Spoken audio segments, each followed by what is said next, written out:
जय हिंद दोस्तों, मैं आप सभी के बीच लेकर आ गया हूँ बीपीएससी टीआरई 3.0 एवं 4.0 एग्ज़ाम के लिए जो रुक्मिणी पब्लिकेशन का 9th का जो बुक आया हुआ है वॉल्यूम 2, मैं इसका आज सॉल्यूशन कराने का स्टार्ट करने जा रहा हूँ।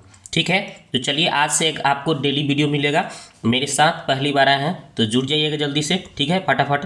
तो चलिए स्टार्ट करते हैं। तो इसमें देख लीजिए आपको कितना सेट दिया गया है।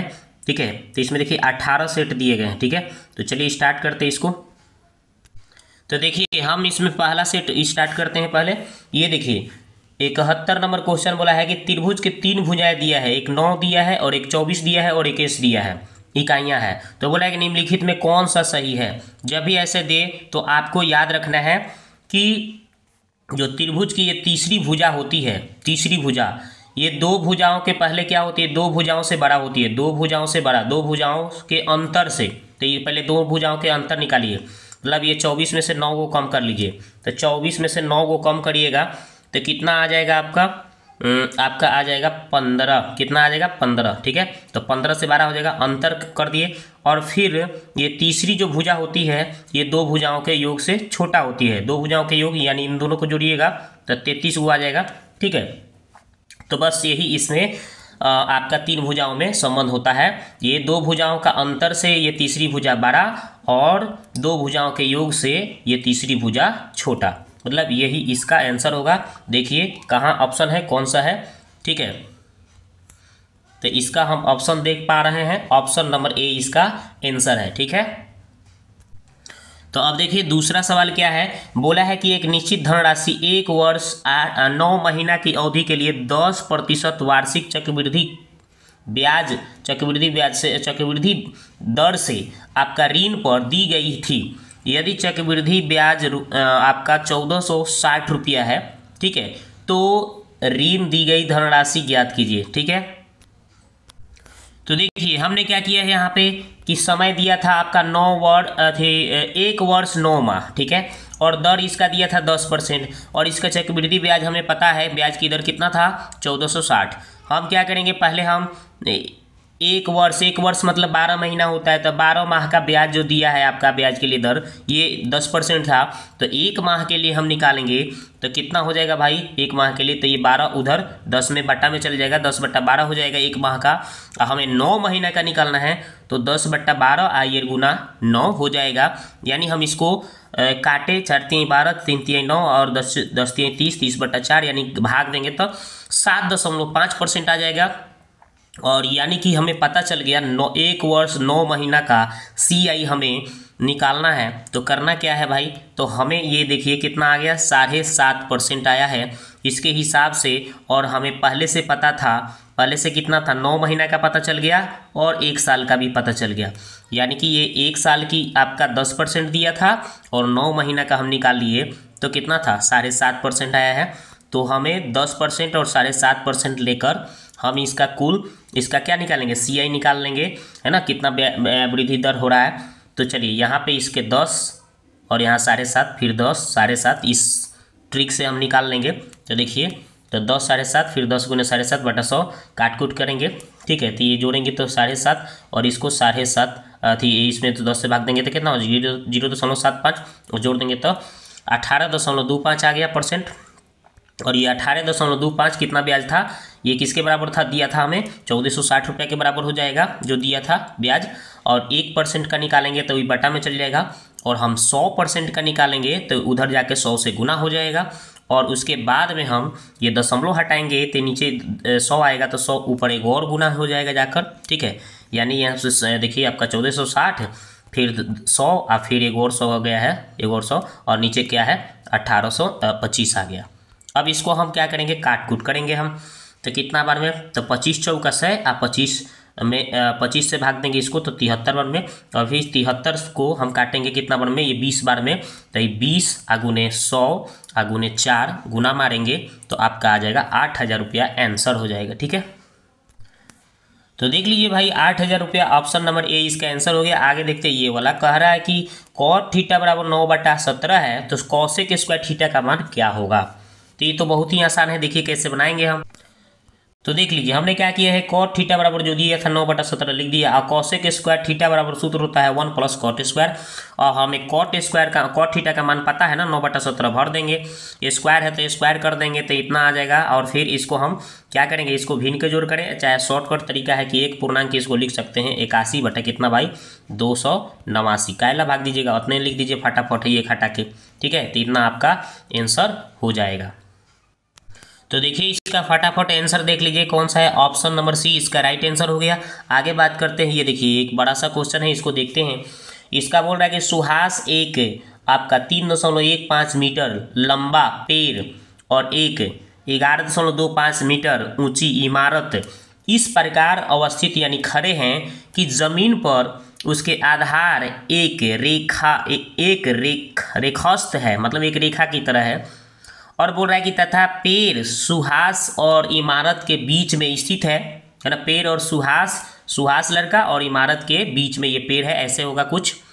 और आगे बोल रहा है पेड़ इमारत से 45 मीटर ऊंची है, पेड़ जो है इमारत जो था उससे 45 मीटर ऊंची 45 मीटर की दूरी पर स्थित है। अच्छा, इमारत से 45 मीटर की दूरी पर पेड़ है, ठीक है। आगे फिर बोला है इसके अलावा सुहास की आंखें जो है पेड़ के शीर्ष और इमारत के शीर्ष एक ही पंक्ति में है, तो सुहास की आंखें जमीन से आपका 1.8 मीटर की ऊंचाई पर है, तो सुहास से कितनी दूरी मीटर पेड़ पर स्थित होगा, पेड़ से कितनी दूरी पर स्थित है। चलिए देखते हैं। तो देख लीजिए ये थोड़ा सा हम जैसे जैसे वो बोला है उसी के हिसाब से इसको चित्र हमने बना दिया। तो ये हो गया, देख लीजिए ये आपका हो गया, ये पेड़ है और ये इसका इमारत हो गया, और ये सुहास जो बच्चा है वो हो गया, ठीक है। और जैसे जैसे उसमें बोला था वैसे वैसे हमने काम कर दिया है, ठीक है। तो सुहास की हाइट जो दिया था आपका कितना दिया था, ये 1.8 मीटर, तो ये भी 1.8, तो ये भी 1.8 मीटर हो जाएगा। और उसमें बोला था कि पेड़ की जो हाइट थी 3.15, तो ये 1.8 ये लड़का हो गया, ये पेड़, ये टोटल जोड़ जाके ये जितना है उसके हिसाब से ये पेड़ है, ठीक है। तो ये 1.8 यहाँ तक ले 1.8 कट गया, तो बच कितना गया है यहाँ पे 1.35, दोनों को जोड़ेंगे तो हमें कितना आ जाएगा 3.15 हो जाएगा, ये टोटल पेड़ की हाइट हो जाएगा, ठीक है। और वहाँ पे जैसे जैसे बोला वैसे वैसे हमने किया है, ठीक है। उसके हिसाब से उसके बाद में और जो इमारत है ना 11.25 मीटर, ठीक है, ये जो इमारत है उसकी बात बोल रहा था। और उसके बाद में जैसे जैसे वो बोला था वैसे वैसे हमने चित्र बना दिया। यहाँ पे बोला था कि ये पेड़ से इमारत की दूरी कितना था 45 मीटर, तो हमने ये भी लिख दिया है। और बोला था, और क्या बोला था, तो अब पूछा था हमसे, क्या पूछा था, सुहास से कितनी दूरी पर पेड़ है, मतलब भाई जो ये सुहास है एकरा से है कितना दूरी पर है पेड़ है, मतलब आपको है FE निकाल देना होगा। तो FE कैसे निकलेगा, तो यहाँ पे हम देख रहे हैं कि दो त्रिभुज बन पा रहा है, एक ABC और एक CEF, और दोनों त्रिभुज ये क्या हैं, समरूप हैं। तो समरूप हैं तो इनके संगत भुजाओं का अनुपात बराबर हो जाएगा, उसके हिसाब से हम काम कर लेंगे। देखिए यहाँ पे किए हैं कि दोनों त्रिभुज क्या है, समरूप हो गया है, इसके हिसाब से AB/CE लिख दिया हूँ और BC/EF लिख दिया हूँ। AB/CE देखिए हाई AB हाई क्या हो गया CE, इसके हाइट बटे, और इसका आधार बटे इसका आधार, वही हमने किया है। और जो मान दिए है वो हम भर भी दे रहे हैं। AB का मान 8.1 दिया था और CE का मान हमें जो दिया था रख दिया, और BC का मान 45 और EF का मान हम निकाल लेंगे। अब यहाँ से आराम से निकाल लेंगे। अब हम क्या करेंगे, दशमलव हटाने के लिए क्या करेंगे, ऊपर 1 सोना से कर लेंगे और 1 दशमलव तक कटिए जाएगा, तो यानी 810 आ जाएगा, नीचे 135 हो जाएगा, और ये 45 बटा इतना। अब हम इसको मान निकालने के लिए क्या करेंगे, EF में हम 810 है तो EF का मान निकालेंगे, तो 810 नीचे चल जाएगा, ये दोनों गुना ऊपर चल जाएगा। अब इसी को हम क्या किए हैं, काट कूट किए हैं, और काट कूट करके इसको लाए हैं तो कितना 15 × 75 बटा 10 भाग देंगे, तो यानी 7.5 आएगा। इसको आप काट कूट करके देख लीजिए, यही इसका आंसर होगा। तो सुहास से पेड़ की दूरी कितना हो गया, तो 7.5 मीटर होगा, ठीक है। ये थोड़ा लंबा क्वेश्चन था, बड़ा क्वेश्चन था। चलिए आगे देखते हैं। ये वाला देखिए, ये तो छोटा सा है ना, 10 क्लास के किताब में आप एनसीईआरटी का जो किताब होगा उसमें देखिएगा तो आपका फर्स्ट चैप्टर में यूक्लिड विभाजन प्रमेय का सूत्र दिया है a बराबर बी क्यू प्लस आर। उसी सूत्र का यूज करके इस सवाल को बनाना है। तो ये तो बहुत ही आसान है। देखिए ए के जगह पे आपको कितना भर देना है, इस ए के जगह कितना भरना है 37 भर देना है। बी के जगह कितना भरना है, तो बी के मान 4 भर देना है तो 4। और यहाँ पे देखिए क्यू का मान तो हमें निकालना है तो क्यू को मान लीजिए x, ठीक है। और ये प्लस आर, तो आर का मान 1 दिया है तो प्लस 1 हो जाएगा। अब इस 37 में से ये गो आके घट जाएगा तो 36 गो आ जाएगा। और देखिए 4 x क्यू को हमने x माना है ना, इसको काटेंगे तो 9 बार में, तो x का मान कितना आ गया 9 आ गया। यानी क्यू का मान कितना आ गया भाई, x किसको माने थे क्यू को ही ना, तो कितना आ जाएगा x को ही ना हम तो क्यू माने थे, तो वही आपका आ गया कितना भाई 9 आ गया क्यू का वैल्यू, ठीक है। तो देखिए ऑप्शन में ऑप्शन नंबर ए इसका आंसर हो गया। आगे देखते हैं, ये वाला सवाल है, कह रहा है मूल बराबर है तो सी का मान क्या होगा। मूल जब भी बराबर होता है तो डी बराबर बी स्क्वायर माइनस 4ac सूत्र जो होता है, यहाँ पे डी का वैल्यू 0 लेना पड़ता है ना, ठीक है। जब मूल बराबर हो तो डी का मान 0 हो जाता है। अब ये जो है इधर आ जाएगा तो माइनस है तो इधर आके क्या हो जाएगा प्लस में, तो 4ac बराबर क्या हो जाएगा इधर बी स्क्वायर। तो यहाँ पे c का वैल्यू निकालना है तो बी स्क्वायर ऊपर चल जाएगा, 4a नीचे चला आएगा c का मान, तो c बराबर हो जाएगा बी स्क्वायर बटा 4a, ठीक है। तो यही इसका आंसर हो जाएगा। देखिए तो बी स्क्वायर बटा 4a ऑप्शन नंबर सी इसका आंसर हो गया। आगे देख लेते हैं ये वाला। अब देखिए ये भी आसान सवाल है, AP से सवाल है। आप 10th क्लास के जो बुक लिए होंगे एनसीईआरटी का, वो आपका 5वें चैप्टर में ये दिया है समानांतर श्रेणी का चैप्टर, उसमें आप देखेंगे तो ऐसा सवाल आपको मिलेगा। तो यहाँ पे देखिए बोला है 25 पहला है, फिर 20, फिर बोला है 15, फिर बोला है, देखिए हम इसको बढ़ाते चल जाना है, पहला ऋणात्मक तक ले जा रहा हूँ, आराम से आंसर आ जाएगा। तो थोड़ा और घटते जाना है, 5 गो घट रहा है। देखिए तो 15 के बाद 5 गो घटाइएगा तो क्या आएगा 10, फिर इसके बाद 5 गो घटाइएगा तो 5, फिर 5 गो घटाइएगा तो 0, फिर 5 गो घटाइएगा तो -5। तो हमें बोला था कि प्रथम ऋणात्मक तक जाइए, तो प्रथम ऋणात्मक पद तक ले चले गए। अब गिन लेते हैं कि कितना नंबर पर आ रहा है, कौन सा प्रथम ऋणात्मक पद होगा, कौन सा नंबर, ठीक है। 1 2 3 4 5 6 7वां नंबर है, तो यही इसका आंसर हो जाएगा 7वां पद, ठीक है। आगे बात करते हैं, ये वाला कह रहा है कि किसी घन के सभी कोरों का योग किसी वर्ग के परिमाप के बराबर है। मतलब जो घन के कोर होता है, तो घन के कोर कितना होता है 12, तो 12 इसका कोर हो गया। अगर हम उसकी भुजा x मानते हैं तो 12x हो जाएगा, ठीक है। और वर्ग के परिमाप के बराबर, तो वर्ग के परिमाप क्या होता है 4 गुने भुजा 4, अब भुजा हम अगर मान लीजिए वर्ग का y मानते हैं तो इतना आ जाएगा, ठीक है। यहाँ से अगर हम काट कूट करेंगे 4 3 12, तो यानी हमारा कितना x के वैल्यू आ जाएगा 1/3y, ठीक है। इस तरह से हम एक समीकरण ये देख लेंगे। फिर बोला है कि यदि घन के जो आयतन है, मतलब घन के x माने थे ना भुजा, इसका आयतन यदि वर्ग के क्षेत्रफल के बराबर, यानी वर्ग के क्षेत्रफल y माने थे वर्ग के भुजा, तो y स्क्वायर के बराबर है। इसी पर इसका मान भरेंगे, आंसर आ जाएगा। तो देखिए इसको दिखाते हैं आपको। तो देख लीजिए हमने क्या किया है भाई, घन के कोरो x माना है और वर्ग के किनारा y माना है। और प्रश्न से हमने अभी जैसे बताया ना कि 12x बराबर 4y, काट कूट के x का मान हमारा 1/3y। अब हमें प्रश्न एक बार और प्रश्न से दिया था ना कि घन का आयतन वर्ग के क्षेत्रफल के बराबर, तो उसी तरह से तो यहाँ पे x का जो है मान आया है 1/3y, तो 1/3y x के मान भर दिया, y स्क्वायर रहेंगे छोड़ दिया। आगे बढ़ाया है तो 1/27 आ जाएगा, यहाँ y3, तो y स्क्वायर से y स्क्वायर इसमें कट के तो 1y बच जाएगा यहाँ। अब यहाँ पे y का जो वैल्यू हो जाएगा, ये 27 ऊपर चल जाएगा, तो यानी y का मान 27 हो जाएगा। तो अतः हमें वर्ग की भुजा आपका 27 आ जाएगा आंसर, ठीक है। तो इसका आंसर हो जाएगा आपका दोस्तों 27, कहाँ है ऑप्शन नंबर सी, इसका आंसर हो गया, ठीक है। आगे देखते हैं फटाफट। तो ये वाला सवाल देखिए, कह रहा है ये जो मान दिया गया है त्रिघात बहुपद, इसमें अल्फा बीटा इसका गामा ये शून्यक है, तो alpha into beta, beta into gamma, gamma into alpha. तो इसका फार्मूला आप पढ़े होंगे C/A होता है सूत्र। तो C के मान कहाँ है, तो C के मान देखिए यहाँ -3 है, तो -3 ऊपर चल जाएगा। और A का मान यहाँ पे देखिए x क्यू में क्या छिपल है 6, काटिए इसको 2 बार में, तो -1/2 इसका क्या आ गया, राइट आंसर हो गया। तो ढाई से ना आंसर कर लीजिए ऑप्शन नंबर सी, ठीक है। अगला सवाल देखिए, ये वाला सवाल देखिए, इसमें सवाल ये कुछ अधूरा दे दिया है, ठीक है। इस सवाल को हमने बनाया है, देखिए कैसे बनाए हैं। तो देखिए ये सवाल अधूरा, ये मतलब जो ये समानांतर श्रेणी देना चाहिए था ये नहीं दिया था, ठीक है, और डायरेक्ट पूछ रहा था। तो चलिए हमने ये लिख दिया। अब इसमें देखिए ए का मान क्या हो जाएगा, यहाँ ए का प्रथम पद लिख देना है। डी कैसे निकलता है, तो दूसरा में से ही पहला घटाते हैं तो डी निकल जाता है। अब डी निकालेंगे तो देखिए इस 28 को हम 4 सत्ते 28 बोलते हैं, 4 का वर्गमूल 2 7 भीतरे बच जाएगा, इसको यहीं छोड़ दिए।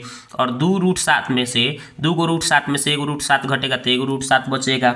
और आपको पता होना चाहिए दोस्तों यहाँ पे चारवा पद निकालना है, तो a + 3d, a के मान √7 आया है ना। देखिए यहाँ पे a का मान √7 है और d का मान भी हमें कितना पता है, √7 है। अब इसको सॉल्व कर लीजिए, a का मान √7 है, यहाँ 3 और d का भी मान √7, तो 3 को √7 और 1 को √7, 4 को √7 और 4 को अंदर भेजेंगे तो 4 चौका 16, 16 में 7 से तो 16 × 112, यानी कि √112 इसका आंसर हो जाएगा चारवा पद, ठीक है। तो इसका चौथा पद कितना आ गया दोस्तों, चौथा पद इसका आपका 112 आ गया। आगे देखते हैं रूट में, अगला सवाल है, ये वाला सवाल बोल रहा है कि इसके मूलों की प्रकृति बताओ भाई। तो मूलों की प्रकृति बहुत ही आसानी से निकलता है, b² - 4ac, फार्मूला याद रखिएगा विवेचक या विवेचक निकालने का, इसी पर पता चल जाएगा। b का मान कितना है, यहाँ पे 1 है, x में क्या छिपल है, 1 छिपल है, तो 1 का स्क्वायर -4, a का मान यहाँ पे देखिए x से स्क्वायर में क्या छिपल है, 1 है तो 1, और c के मान यहाँ पे देखिए कांस्टेंट अंक क्या है, 5, तो 5।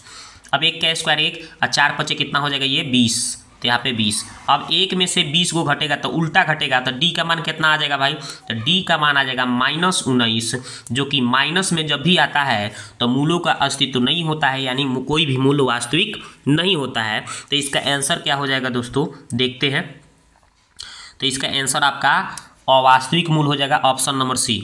आगे बढ़ते हैं, ये वाला देखते हैं। अब इसमें आपको बोला है कि भाई माध्यिका बताओ, तो माध्यिका बताने के लिए एकदम शॉर्टकट तरीका है, इसको आरोही क्रम में लिखिए और आपको इसमें जो बीच वाला होगा वही आपको चुन लेना है, ठीक है भाई।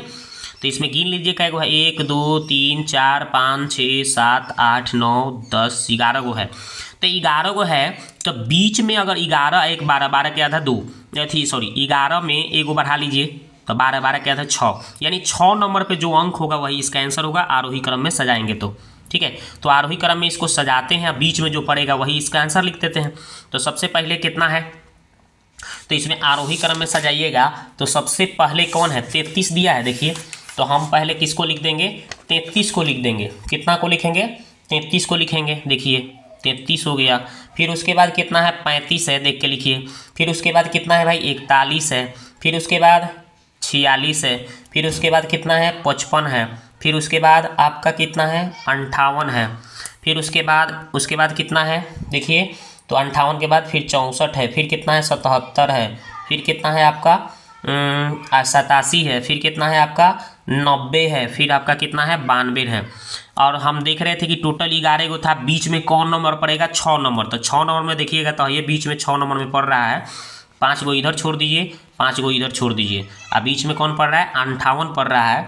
तो यही इसका आंसर हो जाएगा, ठीक है। तो ऑप्शन नंबर कोई 58 नहीं दिया है, तो इसलिए उपयुक्त में से कोई नहीं इसका उत्तर। आगे बात कर लेते हैं, तो अगला सवाल बात करते हैं। बोल रहा है ये समीकरण दिया है, ये वाला और ये वाला, इसका हमें संगति निकालना है कि संगत है कि असंगत है कि क्या है। तो देखिए हम इसको सॉल्यूशन की, तो देख लीजिए हमने कैसे किया है। ये जो समीकरण दिया है और ये जो समीकरण दिया, दोनों को लिख दिया। अब इसको थोड़ा हम सॉल्यूशन मतलब कि थोड़ा सजा लिए हैं। एक्स को इधर छोड़े हैं, वाई को इधर लाए हैं, 3y को, तो माइनस में आ गया है, प्लस ओह पार से एह पर आया तो माइनस में आ गया, उधर कुछ नहीं तो 0। इसी तरह से हमने इसको भी सजाया है। तो ये वाला 3x को ऐसे ही लिखे हैं और ये ओह पार गया, मतलब उस साइड जाएगा 9y, तो उधर जाके माइनस में हो जाएगा। और ये आपको पता होना चाहिए कि ये माइनस में पहले से था, उधर कुछ नहीं तो 0, ठीक है। अब यहाँ पे हमने जो है ये पहला ये दूसरा दोनों को लिख दिया। अब उसके बाद में शर्त होता है a1/a2 b1/b2 c1/c2। अब यहाँ पे मान भर दीजिए। देखिए x में यहाँ पे कुछ नहीं है तो 1 है, तो ये 1 हो गया a1 का मान। यहाँ x में जो सटल है वो a2 के मान। यहाँ पे y में जो सटल है b1 हो जाएगा, और यहाँ पे जो आपका y में सटल है b2 हो जाएगा। माइनस में है तो माइनस प्लस कर दिया हूँ। ये आपका ही c1 हो जाएगा अंक -5, और यहाँ पे अंक जो है ये आपका c2 हो जाएगा, माइनस प्लस कर दिया हूँ। 3 3 9 3 5 15, ठीक है। 3 बार में कट गया, तो 1/3 1/3 1/3 सब के सब बराबर आ गया। तो जब सभी मान बराबर हो जाते हैं, a1/a2 b1/b2, अगर तीनों के तीनों बराबर हो जाता है, तीनों के तीनों बराबर होता है, तो हम इसको बोलते हैं अपरिमित रूप से अनेक हल, और जब इसका हल होता है तो इसको हम संगत बोलते हैं, संगत बोलते हैं। यही इसका आंसर, ठीक है। तो देख लीजिए इसका आंसर कौन सा दिख रहा है आपको, संगत वाला ऑप्शन नंबर ए इसका आंसर हो गया। अगला सवाल देखिए, कह रहा है कि 1 का स्क्वायर, 2 का स्क्वायर, 3 का स्क्वायर प्लस में प्लस 10 स्क्वायर तक कितना है, 385 है। तो 2 का स्क्वायर, 4 का स्क्वायर, 6 का स्क्वायर प्लस में आपका कितना है 20 का स्क्वायर मतलब 20 का स्क्वायर, यहाँ तक ले का मान आपको निकालना है। तो देखिए कैसे निकालेंगे। तो देखिए जो हमें दिया है उसको हमने पहले लिख दिया, इसका मान कितना दिया है 385, तो हमें निकालना किसका है, इसका मान हमें निकालना है। तो हम क्या किए हैं, इसमें से 2 स्क्वायर सब में से हमने क्या कर दिया, कॉमन ले लिया। 2 स्क्वायर सब में हमें कॉमन मिल रहा है तो ले लिया। तो यहाँ बच जाएगा 1 का स्क्वायर, यहाँ बच जाएगा 2 का स्क्वायर, यहाँ बचेगा 3 का स्क्वायर, यहाँ पे बचेगा 10 का स्क्वायर। और हमें जो पता है इसका वैल्यू हमें दिया हुआ था कितना भाई 385, तो हम भर देंगे। यहाँ पे देख लीजिए इसका वैल्यू हमें 385 दिया है। अब हम यहाँ पे भर दिए और भर करके 2 का स्क्वायर यहाँ 4 और इसको गुना मारे तो 1540 इसका आंसर होगा, जो कि ऑप्शन में कहीं नहीं दिया है। तो देखिए इसका ऑप्शन में कहीं नहीं दिया है, तो इसलिए इसका उत्तर हो जाएगा ऑप्शन नंबर ई। आगे देखते हैं, ये वाला सवाल है कि त्रिभुज ABC की भुजा AC के मध्य बिंदु D और E है आपका, ठीक है। BC को P तक बढ़ाया गया, DE DP PEP को जोड़ा गया। अब तो कौन सा विकल्प इसमें सही है, तो देखिए देखते हैं इसको। तो देखिए जैसे बोला था कि ABC एक त्रिभुज है, DE आपका 2 बिंदु था, और बोल रहा है कि इसको आपको है BC को कहाँ तक, P तक बढ़ाना था, और है D को और है E को इसके साथ जोड़ देना था, ठीक है, जैसे बोला था। अब इसमें है DE समानांतर क्या है BC के समानांतर है, आपको पता ही है। तो और बोला है यहाँ पे है जो D है D किसका है 1/2, ये BC का आधा है, मतलब है BC का है D क्या है आधा है बोला है उसमें। तो हम इसके हिसाब से क्या करेंगे, है त्रिभुज एगो है DBE BDE और त्रिभुज ABC का क्या है चौथाई है, 1/4 है। देख लीजिए कौन सा त्रिभुज BDE मतलब इसको भी अगर हम मिला देते हैं, मिलाना चाहिए था, ये भी मिला लीजिएगा। तो इसका जो क्षेत्रफल है ये 1/4 भाग किसका ABC का, इस बड़े त्रिभुज का 1/4 है। तो वही हमने लिख दिया है एरिया के। काहे भाई, काहे कि और ये भी हम जानते हैं कि है BDE का क्षेत्रफल और PED का क्षेत्रफल दोनों के दोनों बराबर है। काहे भाई, क्योंकि दोनों का आधार एक ही है। देख लीजिए और ये आपका ये वाला जो त्रिभुज हमने बनाया और एक इधर वाला ही जो त्रिभुज बनाया है, दोनों का आधार सेम था, तो दोनों का त्रिभुज का क्या हो जाएगा बराबर। यहाँ पे एक रेखा खींच लीजिएगा, तो ये दो इसका क्षेत्रफल और इसका क्षेत्रफल दोनों का क्षेत्रफल बराबर है, क्योंकि आधार दोनों का सेम है। और ये बात हो गया। तो इसलिए आप भाई देखिए PED का क्षेत्रफल जो होगा 1/4 भाग किसका ABC का होगा, मतलब इसका PED का है जो क्षेत्रफल होगा PED का, ये किसका होगा 1/4 भाग होगा इस बड़े त्रिभुज का, ठीक है।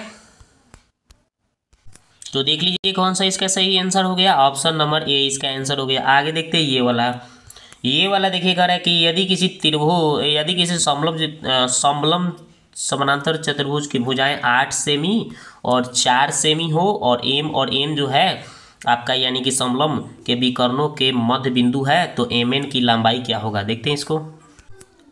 तो देख लीजिए इसमें क्या है, ये एक समलंब चतुर्भुज जैसे बोला था वैसे कर दिए हमने। ये 8 दिया था भुजा और ये 4 दिया था, और ये MN की दूरी पूछा गया है। तो हम क्या करेंगे, MN बराबर क्या हो जाएगा, इस AB में से DC को घटाकर 2 से भाग दे देंगे तो आंसर आ जाएगा। तो आपका 8 में से 4 घटा तो 4 आएगा, फिर 2 से काटेंगे तो 2 आ जाएगा इसका आंसर, ठीक है। तो इसका आंसर आपका कौन सा हो जाएगा, 2 तो कहीं नहीं ऑप्शन में, तो इसलिए इसका आंसर ई होगा। आगे बात करते हैं, ये वाला कह रहा है कि किसी संख्या में पहले से 10% वृद्धि कर दी जाती है, बाद में फिर 20% वृद्धि की जाती है, और फिर जो आता है उसमें से 20% कमी 12% कमी हो जाता है, तो वृद्धि या कमी में प्रतिशत कितना होगा ये बताना है। देखते हैं इसको। तो देखिए हमने क्या किया, 10% 20% है ना जी, 10% और 20% की वृद्धि हो रही थी, तो ये formula x + y x × y/100 होता है ना, इस पर हम सेटिंग कर लिए, तो परसेंट वृद्धि क्या हुआ निकल जाएगा। तो 10 20 30 हो जाएगा, यहाँ पे कट कुट के 2 शून्य यहाँ 2 बच रहा है, तो क्या हो जाएगा 32%। और जो 32% आया इसे 12% कमी वाला से कर लेंगे हम। 12% कमी दिया था ना, तो ये माइनस में था, कमी मतलब माइनस करना पड़ेगा। तो देखिए माइनस किया हूँ, फिर यहाँ पे माइनस, तो माइनस हो गया ये।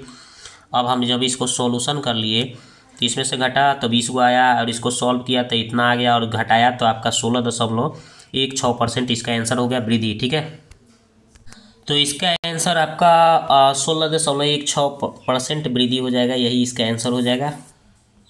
सवाल नंबर आपका कितना है? 88 नंबर है, यानी 88 नंबर बोल रहा है कि 13 सेमी और 15 सेमी त्रिज्या वाले दो वृत्त बिंदु ए बी पर एक दूसरे को प्रतिच्छेद करती है, तो यदि उभयनिष्ठ जीवा की लंबाई 12 सेमी है तो उनके केंद्रों के बीच की दूरी क्या होगी? देखते हैं इसको। तो देखिए हमने क्या किया, जैसे बोला है वैसे हमने एक दो वृत्त बनाया है ना, और उसके बाद में वृत्त बनाने के बाद में दोनों को, ये जो बोला है इसमें क्वेश्चन में कि आपका क्या बोला था कि ए और बी जो था आपका, ए और बी है ना जी, एक दूसरे को प्रतिच्छेद करते हुए उभयनिष्ठ जीवा है, और इसकी लंबाई कितना है? इसकी लंबाई आपका 12 सेमी है, तो ऊपर आपका 6 हो गया, नीचे आपका भी 6 हो जाएगा। चलिए ये हमने लिख दिया। उसके बाद में उनके बीच की दूरी निकालना है, केंद्रों के बीच की दूरी है, जो केंद्र है ना इसके बीच की दूरी निकालना है, केंद्रों के बीच की दूरी। ठीक है, और ये भी दिया था आपका कि इसका त्रिज्याएँ दिया था, तो ये बड़ा वाला का 13 दिया था, छोटा वाला का वाला 13 दिया था, और 12 वाला का 15 दिया था, तो ये भी हमने लिख दिया। तो हमें ये केंद्रों के बीच की दूरी निकालना है, तो इसके लिए हमें क्या करना पड़ेगा, पहले हमें ये OA निकालना पड़ेगा। ठीक है, तो ये 6 है, ये 13 है, तो ये कितना हो जाएगा OA? देखिए हमने निकाल भी दिया है। तो हम पहले क्या किसका निकाल रहे हैं? OM निकाल रहे हैं, OM निकाल रहा हूँ। ये 6 है, ये 13 है, तो ठीक है, तो हम OM कैसे निकाले हैं देखिए, तो ये 13 का स्क्वायर में से ये 6 का स्क्वायर देखिए घटा दिया हूँ है ना, ये पे आपका ये आधार निकाल रहा हूँ, तो कर्ण में से ये लंब घटा दिया हूँ। तो देखिए 13 का स्क्वायर 169, 6 का स्क्वायर 36 घटाए तो 133 आया रूट में OM। ठीक है, यानी यहाँ से यहाँ तक की दूरी पता चल गया हमें। फिर एक बार यहाँ से यहाँ तक की दूरी निकालेंगे, तो ऐसे ही 15 में से 6 को घटाएंगे, 15 के स्क्वायर में से 6 का स्क्वायर घटाएंगे, 225 में से 36 घटाएंगे, यानी कि 189 आ जाएगा। अब यही दोनों केंद्रों के बीच की दूरी दोनों को हम जोड़ देंगे, यहाँ से यहाँ तक पता चल गया, फिर यहाँ से यहाँ तक पता चल गया, दोनों को जोड़ दीजिए, आंसर आ जाएगा बीच की दूरी। ठीक है, तो 133 रूट में और 189 रूट में। ठीक है, तो ये हो गया आंसर इसका। तो देख लीजिए इसका आंसर कौन सा है, ऑप्शन नंबर बी इसका आंसर हो गया। आगे देखते हैं अगला सवाल क्या है। बोल रहा है अगला सवाल कि यदि दो संख्याओं का गुणनफल इतना है, उनमें से आपका मौसा यानी HCF 11 है, तो लौसा क्या होगा? तो आराम से इसको बना सकते हैं। अगर आपको LCM निकालना है तो LCM निकालने का फार्मूला क्या होता है, पहली संख्या गुने दूसरी संख्या बटा HCF, यही ना फार्मूला होता है। और आपका देखिए पहली संख्या दो संख्याओं का गुणनफल का मान कितना दिया है, 726 दिया है, तो 726 भर देंगे। और HCF के मान कितना दिया है, HCF के मान बोला 11, तो बटा में 11। अब इसी को काट कूट करेंगे, आंसर आ जाएगा, तो 66 पर में कट जाएगा, तो इसका आंसर हो जाएगा आपका 66। ऑप्शन नंबर बी इसका आंसर हो गया। आगे बढ़ते हैं, ये वाला देखिए tan square theta plus tan square 4 theta, ये इसका मान पूछा जा रहा है। तो आराम से बनाया जा सकता है। इस दोनों में से हमें tan स्क्वायर थीटा कॉमन ले लेंगे, tan स्क्वायर थीटा हम कॉमन ले लेंगे, तो बच जाएगा यहाँ पे 1, और यहाँ पे क्या 4 था तो 2 को निकल गया, तो क्या बचेगा, tan स्क्वायर थीटा बचेगा। ओके, और यहाँ पे क्या करेंगे हम, ये tan स्क्वायर थीटा को हम लिख सकते हैं sec स्क्वायर थीटा माइनस 1, ये सूत्र होता है। और ये 1 प्लस tan स्क्वायर को हम क्या लिख सकते हैं, sec स्क्वायर थीटा लिख सकते हैं। अब इसको गुना करिएगा sec स्क्वायर थीटा में sec स्क्वायर थीटा से तो करिएगा, तो sec के पावर 4 थीटा, और माइनस ये 1 में आप करेंगे sec स्क्वायर से तो क्या हो जाएगा, sec स्क्वायर थीटा हो जाएगा। तो यहाँ पे sec के पावर 4 थीटा हो गया, और माइनस sec स्क्वायर थीटा हो जाएगा, यही इसका आंसर होगा, जो कि ऑप्शन नंबर बी आंसर हो गया।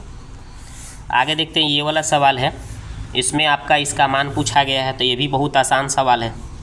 तो इसको जब आप भिन्न के जोड़ घटाव करिएगा तो नीचे LCM क्या हो जाएगा, XY, ठीक है, और ऊपर है x में x से कीजिएगा तो क्या हो जाएगा, x स्क्वायर, आप प्लस y में y से कीजिएगा तो क्या हो जाएगा, y स्क्वायर, अब बराबर क्या हो जाएगा 1। अब यहाँ पे तिरछा तिरछी गुना करिएगा तो x square plus y square बराबर क्या आ जाएगा, XY, और यहाँ पे x स्क्वायर आई उस पार से इस पार आ जाएगा तो क्या हो जाएगा, x square plus y square बराबर हो जाएगा XY। ठीक है, इधर आ जाएगा तो माइनस में हो जाएगा, ये माइनस एक्स वाई बराबर 0 हो जाएगा। ठीक है, मतलब इस तरह से आ जाएगा इसका वैल्यू। इसको सॉल्व करने पर x square plus y square minus x y बराबर 0 हो जाएगा। ठीक है, या तो हम चाहेंगे तो इसको ऐसे भी लिख सकते हैं, x square minus x Y plus y square बराबर 0।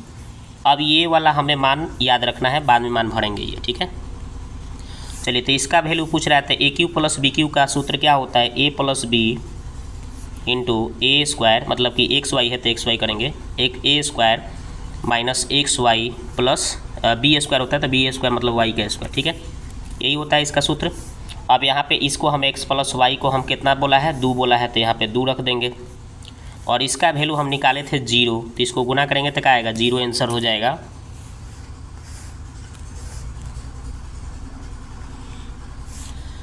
तो इसको हम क्या किए, 2 और यहाँ पे 0 से गुना हुआ तो क्या हो गया, 0। इसका आंसर हो जाएगा ऑप्शन नंबर बी, 0 हो जाएगा। तो आगे बात करते हैं, अगला सवाल देखिए। तो ये वाला सवाल देखिए, कह रहा है कि 2 बेलनों की त्रिज्याओं का अनुपात दिया है, मतलब है R1 है R2 दोनों दे दिया है, और है ऊंचाई का भी अनुपात दिया है H1 है H2, ये दोनों दे दिया है 5 और 2। तो हमें पूछा गया है आयतन का अनुपात। तो देखिए कैसे निकालेंगे। तो आयतनों का अनुपात कैसे निकालेंगे, तो पहले बेलन का आयतन पाई आर स्क्वायर एच, और दूसरे का अनुपात निकालना है तो बट्टा में लिखेंगे, 1 कर लेते हैं पहले के लिए, और दूसरे के लिए पाई आर स्क्वायर एच। इसका भी सूत्र होता है, लेकिन दूसरे के लिए हम 2 लिख देंगे, पाई से पाई काट देंगे। R1 का स्क्वायर, तो R1 कितना है भाई, 4 है, स्क्वायर है तो स्क्वायर। H1 एच के मान कितना है, H1 के मान 5 है तो 5। देखिए R2 का स्क्वायर, R2 कितना है, 5 दिया है तो 5, स्क्वायर है तो स्क्वायर। और यहाँ पे H2 कितना दिया है, 2 दिया है तो 2। अब इसी को सॉल्व कर देंगे तो आंसर आ जाएगा। तो देखिए यहाँ पे 5, यहाँ पे 1 5 है और यहाँ पे 2 5 है, तो 1 5 कट के 5 बचेगा। ये 4 के स्क्वायर 16 हो जाएगा, 5 नीचे 10 हो जाएगा, यानी ऊपर 16 और नीचे 10 काट, इसको आधा करेंगे तो 8 और नीचे हो जाएगा 5, यानी 8:5 इसका आंसर हो जाएगा, जो कि ऑप्शन नंबर सी में आंसर है। आगे देखते हैं, ये वाला सवाल है कि 2 त्रिभुज के क्षेत्रफलों का अनुपात इतना है, ऊंचाइयों का अनुपात इतना है, तो आधारों का अनुपात क्या होगा। तो चलिए इसको देखते हैं बनाकर। तो देखिए हमने क्या किया है, यहाँ पे क्षेत्रफलों का अनुपात जो दिया था लिख दिया। तो क्षेत्रफल का सूत्र क्या होता है, 1/2 आधार गुने ऊंचाई, यानी बी गुने एच होता है। तो हमने पहले के लिए 1 लगा दिया है, अनुपात में है तो ये अनुपात का सीन लगा दिया। दूसरे के लिए हम 1/2 B1 H2 लिख दिया है, ठीक है ना, आधार गुने ऊंचाई के लिए बी गुने एच, और ये जो अनुपात दिया था लिख दिया। अब यहाँ से चाहेंगे तो 1/2 से 1/2 काट सकते हैं, ठीक है। तो कितना हो जाएगा, B1 H1 और यहाँ पे हो जाएगा B2 H2 का अनुपात ये दिया है, रहने दीजिए। अब ऊंचाई का जो अनुपात दिया है H1 H2 का, ये जो दिया है रहने दीजिए। उसके बाद में हमें पहले वाला जो हमें आया है, यहाँ पे देख लीजिए, पहले वाला ही देखना है, B1 H1 का मान कितना है, 4, वो वाला लिख लीजिए यहाँ पे। तो देखिए लिख दिए, और H1 का मान हमें देख रहे हैं यहाँ पे 6 दिया है, तो यहाँ पे H1 की जगह पे हम 6 भर दिए, तो 6 बट्टा में चल जाएगा उधर, तो B1 का मान पता चल गया। इसी तरह से देखिए B2 H2 का मान 3 है, तो B2 H2 का मान हम 3 लिख दिए, और यहाँ पे देखिए H2 का मान 5 भर देंगे, 5 बट्टा में चल जाएगा, यानी B2 का मान 3/5 आ गया। अब दोनों का अनुपात निकालना है, तो दोनों का अनुपात का मान भर देते हैं। इसका मान भर दिया, फिर इसका मान भर दिया, और ये बट्टा में है तो इसको हम बट्टा हटाने के लिए, अनुपात के स्वरूप में चेंज करने के लिए क्या करेंगे, 5 नीचे जो है ना उसका एलसीएम ले लेंगे। तो 5 और 6 का एलसीएम कितना आएगा, 5 और 6 का एलसीएम हमारा आ जाएगा 30। तो 30 से एक बार इसमें गुना और 30 से एक बार इसमें गुना किए हैं, देखिए यहाँ पर बगल में किए हैं ना, दिखा देते हैं आपको। देखिए यहाँ पे 30 से इसमें भी गुना मार दिए पहले वाले में, और दूसरे वाला में भी 30 से काट कूट करे हैं, तो 5 बार में, तो 4 5 कितना हो गया 20, फिर काट लिए हैं 6 बार में, तो 6 3 18, फिर यहाँ पे 20 का आधा 10 और 9, 18 का आधा 9, तो यही 10:9 इसका आंसर हो जाएगा।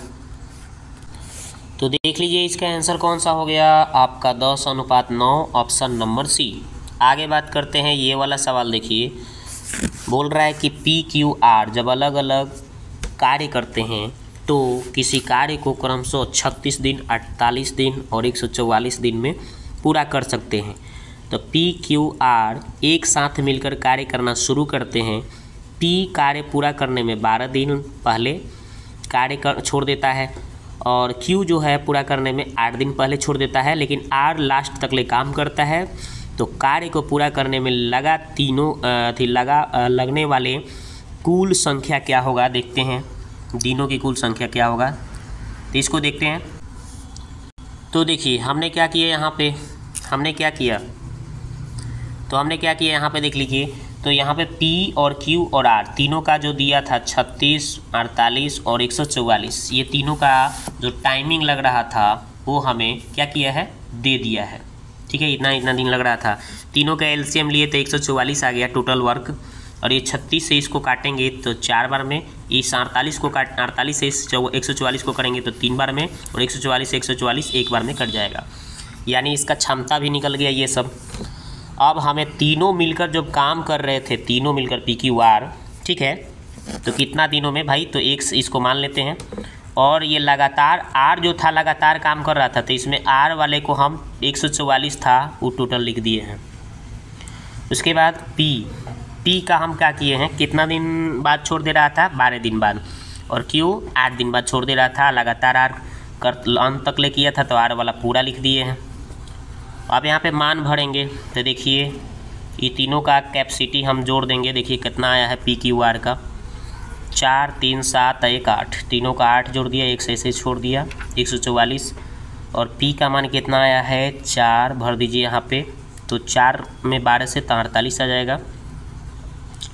उसके बाद Q का वैल्यू कितना दिया है यहाँ पे 3, तो 3 यहाँ पे भर के गुना करेंगे तो 8 तरीके 24 हो जाएगा। उसके बाद इस सब को जोड़ने पर हमें आ जाएगा 216, और यहाँ पे इसका हमें कैपेसिटी कितना आया था, तीनों को जोड़कर 8 है ना, 8x, अभी 8 से भाग देंगे तो ये 27 बार में कट गया, आंसर इसका 27 दिन हो जाएगा। तो देखिए इसका आंसर कितना हो जाएगा, तो आपका आंसर इसका 27 दिन हो जाएगा। ठीक है, अगला सवाल देखिए, ये वाला देखिए, कह रहा है कि शांत जल में नाव की चाल 17 किलोमीटर प्रति घंटा और धारा की चाल 5 किलोमीटर प्रति घंटा है, तो नाव को धारा के दिशा में 110 किलोमीटर जाने में कितना समय लगता है। तो इसको हमें आराम से इसका टाइम निकालना है। तो टाइम निकालने के लिए क्या करेंगे, हमको यहाँ पे नाव की चाल हमको पता चलिए गया है ना जी, और ये धारा की चाल पता चलिए गया, टोटल हमें दूरी भी दिया ही है। तो दूरी ऊपर चल जाएगा, दूरी बटा हम समय नीचे लिख देंगे, टाइम को दोनों को चाल जोड़ देंगे, है ना जी, दूरी बटा चाल समय निकालने का। तो चाल कितना हो जाएगा, 17, 5, 22, और भाग दे दीजिए तो कितना बार में कटेगा, 11 दूना 22 और 11 कम 11, ये इसको 5 बार में, यानी कि 5 बार में कट जा रहा है, यानी टाइम इसका 5 घंटा हो जाएगा। ऑप्शन नंबर ए इसका आंसर हो गया। आगे देखिए, कह रहा है कि यदि a + b + c का मान 16 है, a² + b² + c² का मान 90 है, तो ab × bc × ab + bc + ca का मान क्या होगा। तो देखिए इसको सॉल्व करके दिखाते हैं आपको। तो देख लीजिए यहाँ पे a + b + c का मान 16 है, a² + b² + c² का मान यहाँ पे 90 है, तो ये हमने क्या कर दिया, लिख दिया। अब हमें निकालना क्या है वो देखते हैं, हम ये सूत्र लगा देंगे। तो सूत्र में लगाकर यहाँ पे मान भर देंगे। देखिए a + b + c का मान कितना है, 16, स्क्वायर है तो स्क्वायर कर लिए, a² + b² + c² का मान कितना दिया है, तो ये हमें 90 दिया है, तो 90 भर दिया है 2, और ये देखिए ab + bc + ca, इसको हम यहीं लिख दिए। अब आगे बढ़ाएंगे तो ये 16 का स्क्वायर 256 हो जाएगा, ये 90 इधर आके घट जाएगा तो कितना आ जाएगा 166, और यहाँ पे 2 रह जाएगा, और फिर इस 2 से काट देंगे 166 को तो 83 हो जाएगा, यानी ab + bc + ca का मान आ गया 83, यानी 83 आंसर हो गया। ठीक है, तो देख लीजिए इसका आंसर कौन सा है, ऑप्शन नंबर सी इसका आंसर हो गया। आगे देखते हैं, ये देखिए अगला सवाल कह रहा है कि 2 सकेंद्रीय वृत्तों की त्रिज्याएं, एगो 10 दिया है, एगो 6 दिया है, ठीक है ना, और बड़े वृत्त की उस जीवा की लंबाई ज्ञात करें जो छोटे वृत्त को स्पर्श कर रहा है। ठीक है, तो देखते हैं इसको। तो देखिए हमने क्या किया है, यहाँ एक बड़ा वृत्त एक छोटा वृत्त, 2 सकेंद्रीय मतलब एक ही केंद्र से 2 वृत्त बनाए दिए गए हैं, और बड़े वृत्त के त्रिज्या हमें 10 दिया था और छोटे वृत्त के त्रिज्या 6 दिया है, और ये छोटे वृत्त को स्पर्श करते हुए बड़े वृत्त के एक जीवा है और इसी का लंबाई हमें निकालना है। तो ये 10 दिया है, ये 6 दिया है, तो हमको ट्रिपलेट अगर याद होगा 10, 6 और 8 का ट्रिपलेट होता है ना, जैसे 3, 4, 5 का होता है ना, उसी तरह से तो इसका भी ट्रिपलेट होता है। तो 10 और 6 दिया है तो क्या आएगा, 8 आएगा, ये 8 आ जाएगा, और जब यहाँ से यहाँ तक दूरी 8 है तो यहाँ से यहाँ तक दूरी भी 8 ही होगा, तो 8 और 8 कितना हो जाएगा, 16 इसका आंसर होगा। ठीक है, देखिए हमने वैसे भी सॉल्व करके भी बता दिया है। AP निकाले हैं, तो देखिए कर्ण के स्क्वायर यहाँ पे 90 का कौन बन रहा है, तो माइनस लंब के स्क्वायर निकाल के 10 के स्क्वायर 100, 6 के स्क्वायर 36 घटाया तो 64, 64 के वर्गमूल 8। और ये AB निकालना है पूरा जीवा की लंबाई, तो AP का क्या हो जाएगा, ये डबल होगा, तो वही कर दिया हूँ AP का डबल, यानी कि AP का 8 आया है ना मान, गुना करके 16 ला दिया हूँ। ठीक है, तो लीजिए इसका आंसर आपका ऑप्शन नंबर बी 16 हो गया। आगे देखते हैं, ये वाला सवाल कह रहा है कि इतना प्लस इतना प्लस इतना प्लस इतना का मान क्या किस संख्या से विभाज्य होगा। देखते हैं इसको सोल्व करके। तो देखिए ये जो सवाल है इसका हम सोल्यूशन करेंगे भाई। तो क्या करेंगे है, देखिए 6 पावर 25, 26, 27, 28 ऐसे दिया है, तो हम 25 कॉमन ले लेते हैं 6 के पावर, तो यहाँ पे 6 के पावर 1 बचेगा, यानी नहीं, यहाँ पे जब 25 ले लिए पूरा उठ गया तो कुछ नहीं बचा, तो 1 बचा। यहाँ पे इसमें से 25 को निकल गया तो 1 बच जाएगा 6, इसमें से 25 को निकल गया है तो 2 को 6 बच जाएगा, मतलब 6 के पावर 2, इसमें से 25 को निकल गया है तो 3 को 6 के पावर बच गया। आगे हम इसको सॉल्यूशन करे हैं, तो देखिए इसको ऐसे ही छाप दिए हैं, इसको 1 और इसको 6, ये 6 के स्क्वायर 36 और 6 के क्यूब 216। अब ये तीनों को जोड़ दिए तो कितना आ गया, 259 आ गया, और 259 और ये 6 के पावर 25, तो इसमें हमें कितना से विभाज्य हो सकता है, तो ये आपका 259 से विभाज्य हो सकता है, यही इसका आंसर। तो देखिए इसका आंसर आपका 259, ऑप्शन नंबर सी इसका आंसर हो गया। आगे बात करते हैं, ये वाला सवाल कह रहा है कि एक दुकानदार नीचे दी गई 2 छूट संबंधी योजनाएं पेशकश करता है। ठीक है, पेश करता है, और इसमें आपको बोला है कि ये वाला पहला और ये दूसरा वाला, और बोला है कि किस योजना में छूट % ज़्यादा है, ये पूछ रहा है। तो चलिए इसको देख लेते हैं। तो पहला में हमें सवाल क्या दिया है, ये भी हम पढ़ के बता देते हैं। 3 वस्तु है, आपको उसमें 4 गो वस्तु फ्री में दिया जा रहा है। ठीक है, तो यहीं पर आपको हम सॉल्व करके दिखा ही देते हैं। 3 गो वस्तु है, अच्छा 4 गो आपको फ्री में दे रहा है। ठीक है, मुफ्त दे रहा है, तो इसका छूट % निकालिएगा। इसके लिए छूट % निकालिएगा तो क्या हो जाएगा, आपको 4 दे रहा है तो 4 ऊपर लिखना है, जो छूट होता है ऊपर लिख देना है, और ये 3 + 4 कितना हो जाएगा 7, और इसको आप 100 से गुना मारिएगा तो इसका छूट निकल जाएगा, कितना आ जाएगा, तो 57 इसको जैसे सॉल्व करिएगा तो आएगा 14%, 57.14% इसका आएगा। ठीक है, 57.14। चलिए अब दूसरा का निकाल लेते हैं, याद रखिएगा 57.14 इसका निकालिएगा। तो ये 5 वस्तु है, 6 का छूट दे रहा है, तो 6 बटा 6 5 11, यहाँ पे गुना 100। जब इसको सॉल्व करिएगा तो इसका आएगा 57 नहीं, इसका आपका आ जाएगा, कितना हो जाएगा, इसका आएगा 54 जैसे सॉल्व करिएगा तो 54.54 आएगा %। ठीक है, तो ये 54.54% और 57.14 था, तो कौन ज़्यादा है, तो पहला ही वाला तो ज़्यादा था, तो पहले वाले में ही आपको छूट ज़्यादा मिल रहा था, तो ये ऑप्शन नंबर सी इसका आंसर। आगे देखते हैं, 99 हो गया 100। तो 100 नंबर में देख लीजिए क्या है, यहाँ पे 100 नंबर में क्या बोला है कि मान लीजिए कि ABC PQR 2 ऐसे सर्वांगसम त्रिभुज हैं जिसके कोण आपका कोण A कोण P दोनों 90 का है, BC 13 है, PR 5 है, तो आपका AB क्या होगा। तो देखिए मैं यहाँ पे भी बना के बता सकता हूँ। देखिए 2 हमने त्रिभुज बना दिया, एक ऐसे और एक ऐसे, और यहाँ पे मान लिया ये है, मान लेते हैं P है, क्या है आपका B है, मान लेते हैं C है, आपका Q हो गया, आपका R हो गया। तो देखिए जब दोनों सर्वांगसम बोल दिया है, सर्वांगसम के मतलब ये त्रिभुज को ढक ले, तो इसका सब भुज आपस में बराबर होगा, कोण भी आपस में बराबर, तो ये 90 बोला है तो ये भी 90 बोला है। BC आपका है 13 दिया है, BC आपका है 13 दिया है, PR आपका 5 दिया है, तब बोला AB का होगा, तो है देखिए PR है आपका 5 है, तो है 5 हो जाएगा, तभी तो सर्वांगसम होगा।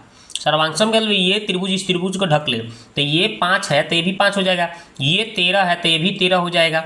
ठीक है, यहाँ पे 90 का कोण बन रहा है, तो 90 का कोण बन रहा है, तो आप यहाँ से जब इसको सॉल्व करेंगे, ठीक है, तो जैसे ही इसका सॉल्यूशन करके निकालेंगे इसका मान, तो आपको पता है कितना हो जाएगा। ये देखिए ये कर्ण है, ये कर्ण 13 कर्ण हो गया, और ये मान लीजिए लंब हो गया, तो 13 के स्क्वायर में से 5 के स्क्वायर घटाइएगा, 13 के स्क्वायर 169 और 5 के स्क्वायर 25 घटाइएगा, तो आपका आ जाएगा 144। 144 का वर्गमूल निकलेगा तो कितना आएगा, 12 आएगा।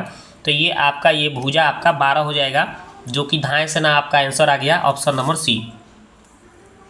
आगे देखिए ये वाला सवाल देखिए, एक घन के संपूर्ण पृष्ठ क्षेत्रफल मतलब 6a², घन के पृष्ठ क्षेत्रफल कितना होता है 6a², कितना दिया है 24 दिया है, काटेंगे तो 4 बार में कटेगा, जब a² मतलब 4 हो गया तो a का मान कितना हो जाएगा 2, तो ए का मान हमें पता है, ये स्क्वायर हटा तो रूट चलेगा तो 4 का वर्गमूल 2 ही ना आएगा। तो यानी ए का यानी भुजा हमें 2 पता चल गया। तो आपका बोल रहा है कि घन का आयतन, तो घन का आयतन क्या होता है, ए क्यूब, भुजा का क्यूब, तो 2 आया था ना, तो 2 का क्यूब कितना होगा 8। तो यही इसका आंसर हो जाएगा, कितने है 8। ऑप्शन नंबर सी इसका आंसर हो गया। ठीक है, ये वाला सवाल देखते हैं। A plus B plus C का मान जब 0 है तो A cube plus B cube plus C cube बराबर क्या होता है। ये तो सूत्र पूछ दिया है आपसे। जब भी अगर बोल दे कि A plus B plus C बराबर 0, तो आप याद रखिएगा A cube plus B cube plus C cube बराबर होता है 3abc होता है। 3abc सूत्र होता है, आप पढ़े होंगे, 9th में भी दिया है। तो इसका आंसर हो जाएगा 3abc, option number B answer. आगे बढ़ते हैं, ये वाला देखिए, कह रहा है कि डी जो है त्रिभुज A B C, B C का मध्य बिंदु है। तो ए आपका 90 है, तो ए डी का मान क्या होगा। ठीक है, ए डी का मान क्या होगा, मतलब आपसे बोला है, क्या बोल दिया है कि त्रिभुज एक बनाइए ए बी सी। ठीक है, और इसमें ए बी सी में क्या बोला है, ए को 90 बनाइए, ये वाला 90 हो गया। ठीक है, अब मान लीजिए कि है आपका बी हो गया, है मान लीजिए आपका सी हो गया। ठीक है, अब यहाँ पे इसमें से एकदम है एगो आपको डी खींचना है बीसी पर। ठीक है, बीसी पर आपको डी खींचना है, और डी क्या है आपका मध्य बिंदु है, बीच में है, तो मतलब ये भी भुजा बराबर, ये भी भुजा बराबर, ये भी भुजा बराबर, बराबर हो गया सब के सब। तो आपका ए डी पूछ रहा है, ये डी पूछ रहा है, ए डी क्या होगा, ए डी क्या होगा, बी सी का आधा होगा, बी सी का क्या होगा आधा होगा, यानी बी सी बटा हम 2 लिख सकते हैं। तो आंसर कितने हैं बी सी बटा 2, ऑप्शन नंबर इसका ए आंसर हो जाएगा। ठीक है, क्या हो जाएगा बी सी बटा 2 इसका राइट आंसर हो जाएगा। ठीक है, आगे देखते हैं, ये वाला सवाल देखिए। तो ये देखिए साइन 25 साइन 65 बराबर थी माइनस कॉस 25 कॉस 65। तो आप क्या करेंगे, जैसे ही साइन 25 और साइन 65 को यहाँ छोड़ दीजिएगा, और इसमें यहाँ पे 90 माइनस थीटा के फॉर्मूला लगाएंगे, कॉस 90 माइनस थीटा है ना जी। तो 90 में से कितना घटाएंगे कि 25 को हो जाएगा, तो 65 को घटा लेंगे, और फिर इसको भी चेंज करेंगे ऐसा ही। तो क्या हो जाएगा कॉस आपका यहाँ पे क्या करेंगे 90 में से कितना घटाएंगे कि 65 हो जाएगा, तो 25 को घटाएंगे। तो ये कॉस 90 माइनस थीटा क्या होता है साइन थीटा, तो साइन 65 आ जाएगा यहाँ, और ये कॉस 90 माइनस थीटा क्या हो जाएगा साइन 25 आ जाएगा, है ना, साइन थीटा यानी 25 है तो 25। तो यानी कि आपका जैसे ही इसको चेंज करेंगे, तो ये जैसे आपका कितना है साइन 25 इंटू कितना लिखा है फिर साइन 65, और फिर माइनस हो जाएगा आपका, इसको तोड़ने पर कितना आ रहा है साइन 25 आ जा थी, कितना हो जाएगा 65 हो जा रहा था, इसका साइन 65 आ रहा था, और फिर इसको तोड़ने पर कितना आ रहा था 25 को कम करेंगे तब ना 65 होगा, यानी कि साइन 25 आ रहा था। ठीक है, तो अब देख लीजिए इधर वाले साइड वाला भी इधर वाला साइड वाला दोनों सेम आ गया, तो दोनों घटेगा तो क्या आएगा 0 आएगा आंसर। तो झट से ना आंसर मार देंगे हम 0। आगे देखते हैं ये वाला सवाल। तो x का मान इतना है, y का मान इतना है, तो इसका मान क्या है, तो इसको सॉल्व करना पड़ेगा। देखिए सॉल्व करके दिखाते हैं। तो देखिए हमने कैसे सॉल्व किया, x का मान y का मान, हमने ये सवाल है इसमें मान भर देंगे। ठीक है, तो भर दिए हैं, तो देखिए जहाँ x है वहाँ पे 3 भरा है, जहाँ y है वहाँ पे -4 बने। तो देखिए x है तो 3, y है तो -4, x है तो 3, y है तो -4, y है तो -4। अब भर उड़ के कैलकुलेशन किए हैं, तो देखिए y के 3 के पावर q है, इसमें भी 3 के पावर 2 है, तो हम दोनों में से कॉमन 3 के पावर 2 ले लिए, तो बच जाएगा यहाँ 3, और 3 में 64 से गुना करेंगे तो 192, और यहाँ पे 3 के पावर 2 बाहर चल गया है, तो कितना बचेगा 38, माइनस प्लस माइनस हो जाएगा, 38 में 4 से गुना मारिएगा तो आप 192 आ जाएगा। ठीक है, वो काम कर लिए। अब इसके बाद में हम देखिए इसमें वाला और इसमें वाला में हमें -4 के पावर 2 दोनों में मिल जाएगा, तो ले लिए, तो बच जाएगा यहाँ पे कितना या बिजती है 60, और यहाँ पे एक -4 बचेगा तो लिख दिए। अब यही 3 के स्क्वायर 9 हो गया, इसमें से घटाएंगे तो 40 आ जाएगा, और ये 4 का स्क्वायर 16 होगा, माइनस खत्म हो जाएगा, इसको घटाएंगे तो 56 आ जाएगा, और ये 9 चौका 36 यानी 360 है, इसको गुना करने पर आपका 896, और जोड़ने पर आपका 1256, यही इसका आंसर होगा। ठीक है, तो देख लीजिए इसका आंसर 1256, ऑप्शन नंबर बी इसका राइट आंसर हो जाएगा 1256। ठीक है, आगे देखते हैं 106 नंबर। देखिए 106 नंबर क्या सवाल है, इसको देखिए, बोल रहा है आपसे कि एक पंसारी को आपका 128 रुपया और 143 रुपया प्रति किलो के मूल्य के चावल, माने प्रति किलो के हिसाब से चावल 2 किस्मों को अनुपात में मिलाना चाहता है, 2 किस्म के अनुपात को मिलाना चाहता है, और ताकि इतना प्रति किलोग्राम मूल्य वाला चावल मिश्रण प्राप्त हो जाए। तो देखते हैं इसको कैसे मिलाएंगे, कितना अनुपात होगा। तो देखिए हमने क्या किया है, प्रथम किस्म द्वितीय किस्म 128 रुपया 143 रुपया, और कितना हमें मिश्रण बनाना था मेरे को, तो ये आपका 137.75। तो हम ये ऐसे लिख लिए। अब हम ऐसे एक डायग्राम की तरह इसे हम बना लेंगे, और इसमें से हम इसको घटाएंगे 128, तो कितना आ जाएगा, तो देखिए हमें इतना आ जाएगा। फिर हमें इतना में से हम 143 घटाएंगे तो इतना आ जाएगा। ठीक है, अब हम क्या करेंगे, दोनों को अनुपात में चेंज करेंगे। ठीक है, माइनस से माइनस कट जाएगा, माइनस से माइनस इसको काटेंगे तो 7 बार में 13 बार में, यानी कि आपका 7:13 इसका राइट आंसर हो जाएगा। तो इसका आपका आ जाएगा 7:13, ऑप्शन नंबर सी हो गया। आगे देखिए ये वाला देखिए, कह रहा है कि एक ट्रक चालक 3 घंटे में 60 किलोमीटर प्रति घंटा के चाल से गाड़ी चलाई, वह 1 घंटे के लिए रुक गया, 1 घंटा रुक गया, अब कहीं नहीं गया। फिर उसने 60 किलोमीटर प्रति घंटा के चाल से 4 घंटे गाड़ी चलाई। ठीक है, फिर तो उसकी औसत चाल किलोमीटर में क्या आएगा, देखते हैं इसको बना। तो देखिए हमने क्या किया है, ट्रक द्वारा तय की गई कुल दूरी को हमने पहले निकालेंगे। 3 घंटा चलाया था 60 के हिसाब से, और 4 घंटा चलाया था 60 के हिसाब से। तो ये हमने क्या कर दिया, इसको हम गुना किया तो 180 हो गया, यहाँ पे 240 आ गया, यानी कितना 420 किलोमीटर दूरी तय किया है टोटल। और हमें टाइम उसको कितना लगा है, 3 घंटा जा रहा था 60 के हिसाब से, और 1 घंटा रुक रहा था, और फिर 4 घंटा जा रहा था 60 के हिसाब से, यानी टोटल इसका कितना हो गया, 8 घंटा तय किया था टोटल दूरी समय।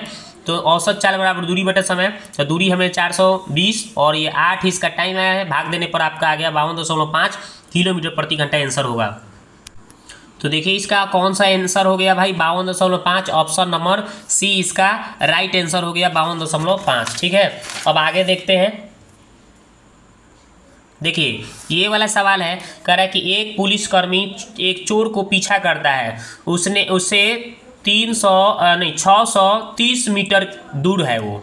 यदि वे क्रमशः 9.5 किलोमीटर प्रति घंटा और 6.5 किलोमीटर प्रति घंटा की चाल से दौड़ते हैं, तो पुलिसकर्मी द्वारा पकड़े जाने से पहले चोर कितनी दूरी पर, मतलब कि एक के सन्निकट मान में कितना तय करता है, ये निकालना है। देखते हैं इसको। तो देख लीजिए हमने सबसे पहले इसका सापेक्ष चाल निकाला है, तो 9.5 के हिसाब से वो जा रहा था, 9.5 के हिसाब से कौन जा रहा था, तो हमने आपको इसमें पढ़ के बताया, क्वेश्चन आप पढ़ के देख लीजिए। उसमें 9.5 के हिसाब से वो पीछा कर रहा था और 6.5 के हिसाब से वो भाग रहा था। तो इसका सापेक्ष चाल हम अंतर निकाले तो 3 किलोमीटर आया, और किलोमीटर को मीटर में बदलेंगे तो 3000 आ गया, मीटर में 1000 से गुना करेंगे तो। और चोर पकड़ने में लगा समय तो 300 कितना दूर था वो, तो 630 दूर था, और इसका चाल बट्टा में चला आएगा। समय निकालना है तो दूरी बटे चाल, और गुना यहाँ पे 60 से गुना कर दिए ताकि मिनट में चेंज हो जाए, और काट कूट करेंगे तो ये 12.6 मिनट हो जाएगा। और इसके बाद में चोर द्वारा तय की गई दूरी, तो ये आपका 12.6 जो आया है, और ये इसका चाल में गुना कर देंगे किसका जी, जो भाग रहा था चोर, 6.5, तो 6.5, और फिर इसको हमें किलोमीटर में चेंज करना है। ठीक है ना, घंटा में। तो इसको हम क्या करेंगे, जब इसको सॉल्व करेंगे तो हमारा आएगा 1.365, यानी ये 3, ये देखिए 6 व 5 हटाएंगे तो 1 बढ़ जाएगा, यानी 1.4 आ जाएगा आंसर। ठीक है, तो लीजिए इसका आंसर ऑप्शन नंबर बी हो गया। आगे देखते हैं ये वाला सवाल, कह रहा है कि दूध और पानी आपका 25 लीटर एक मिश्रण है, दूध और पानी का अनुपात आपका 3.2 है, 3:2 है, तब मिश्रण में कितने लीटर पानी मिलाया जाए ताकि परिणामी आपका 50% पानी हो जाए। देखते हैं इसको।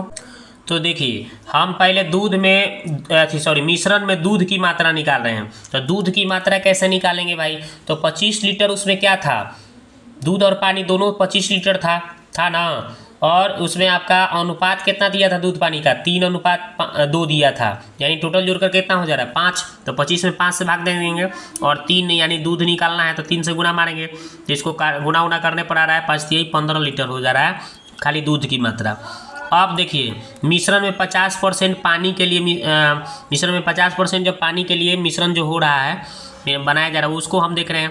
तो हमें ये 15 लीटर जो दूध था, ठीक है, वो लिख दिया, 50% बोला है तो 50/100, ये 100 ऊपर चला गया काट कूट करके, यानी 30 लीटर हो रहा है। ठीक है, तो 30 लीटर हो गया। तो मिश्रण के लिए, मिश्रण में मिलाए गए पानी की मात्रा तो टोटल 30 था, है ना जी, और उस 30 में से 25 क्या था, 25 हमारा दूध आ गया, तो पानी की मात्रा कितना हो गया 5 लीटर। ठीक है आंसर, तो इसका आंसर हो जाएगा 5 लीटर, जो कि ऑप्शन नंबर बी में आंसर हो गया। आगे देखते हैं ये वाला सवाल कह रहा है कि x-2 इतना का एक गुणनखंड है, तो k का मान क्या होगा। तो देखिए इसको सॉल्व करते हैं। तो देखिए इसको कैसे सॉल्यूशन किए हैं, जब इसका ये गुणनखंड था तो इसका मान हम क्या करेंगे, रख कर 0 माइनस उस पर जाएगा, तो ये माइनस उस पर गया तो प्लस हो गया, यानी x का मान कितना आ गया 2 आ गया, 2 आ गया। अब x का मान हम क्या करेंगे, जहाँ जहाँ इसमें x है इसमें भर देंगे, तो हमें आंसर आ जाएगा। चूँकि बोला है कि इसका गुणनखंड है, तो जब भरेंगे तो उसको 0 के बराबर रखेंगे, क्योंकि 0 हो जाएगा तभी तो गुणनखंड होता है। तो जहाँ x है वहाँ हम 2 भर दिए, जहाँ जहाँ x है 2 भर दिए हैं देखिए, और इसको ऐसे ही छोड़ दिया और बराबर 0 कर दिया। अब आगे इसको बढ़ाएंगे, तो देखिए क्या किए हैं बढ़ाकर, तो यहाँ पे 2 के स्क्वायर 4, 4 दूना कितना हो जाएगा 8, फिर 12 दूना यहाँ पे 24 के, और यहाँ पे -25 के। अब ये 8 को यहीं छोड़ देंगे, प्लस माइनस घटाएंगे तब कितना आएगा -, के, और बराबर 0 है, तो यहाँ से k का मान निकाल रहे हैं तो कितना आ रहा है 8 आंसर हो गया। ठीक है, तो इसका आंसर 8 हो गया, ऑप्शन नंबर सी। तो दोस्तों ये वीडियो आपको कैसा लगा आप जाके कमेंट्स में कमेंट करें। मिलते हैं नेक्स्ट वीडियो में, और पहली बार आए हैं तो चैनल को सब्सक्राइब कर लीजिएगा, ताकि इस तरह से आपको वीडियो मिलते रहे रेगुलर। और ये आपका सेट हमने चालू कर दिया, तो एकदम कंटिन्यू जारी रखूँगा और जल्दी से जल्दी इसको ख़त्म करने का प्रयास करूँगा। ठीक है।